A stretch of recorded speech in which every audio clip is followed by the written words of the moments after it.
bonsoir et merci de votre fidélité à la RTB. Bienvenue à cette session d'information, journée de protestation des enseignants du Burkina Faso. À travers leur coordination nationale, les enseignants observent ce jeudi une grève de 24 heures pour exiger la mise en œuvre diligente du protocole d'accord qu'ils ont conclu avec le gouvernement burkinabé.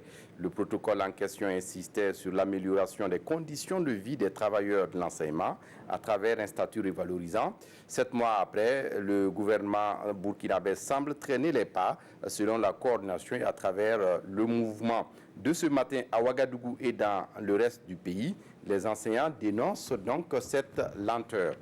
Et puis l'Union européenne et le Burkina Faso ont signé ce jeudi 18 avril deux conventions de financement, l'une en soutien au programme d'appui à la compétitivité de l'Afrique de l'Ouest volet Burkina Faso et l'autre au titre du projet d'appui à la gestion de l'aide de l'Union européenne pour le Burkina Faso.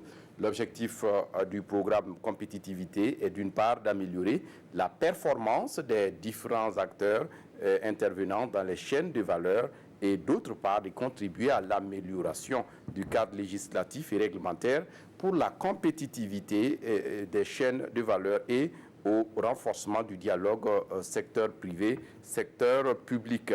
Le programme en question va servir à renforcer l'efficience, l'efficacité, mais aussi l'impact de la coopération entre l'Union européenne et le Burkina Faso.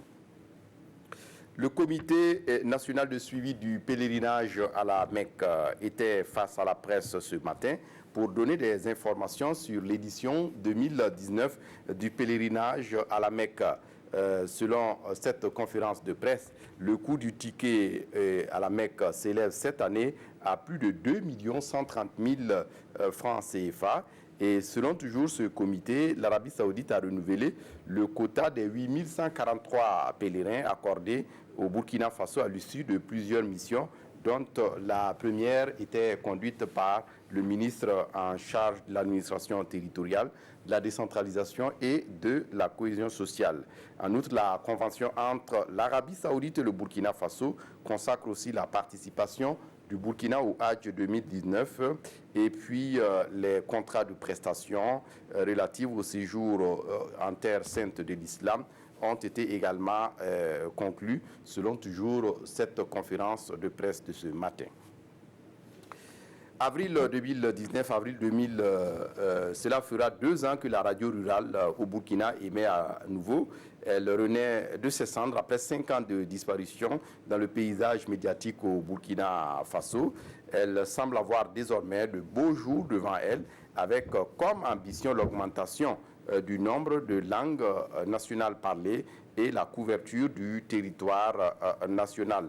Et puis, on le sait, la cérémonie marquant ce 2e anniversaire a permis aux responsables de la RTB et du ministère en charge de la communication d'annoncer de nouvelles couleurs. Pour terminer, l'ONG Reporters sans frontières vient de publier son nouveau classement mondial de la liberté de la presse qui rend compte de la situation au cours de l'année écoulée.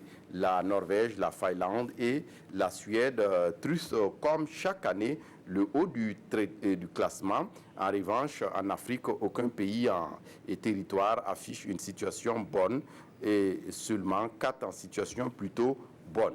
C'est tout pour ce flash. Je vous retrouve à 20 h pour d'autres actualités. D'ici là, excellente suite de programme.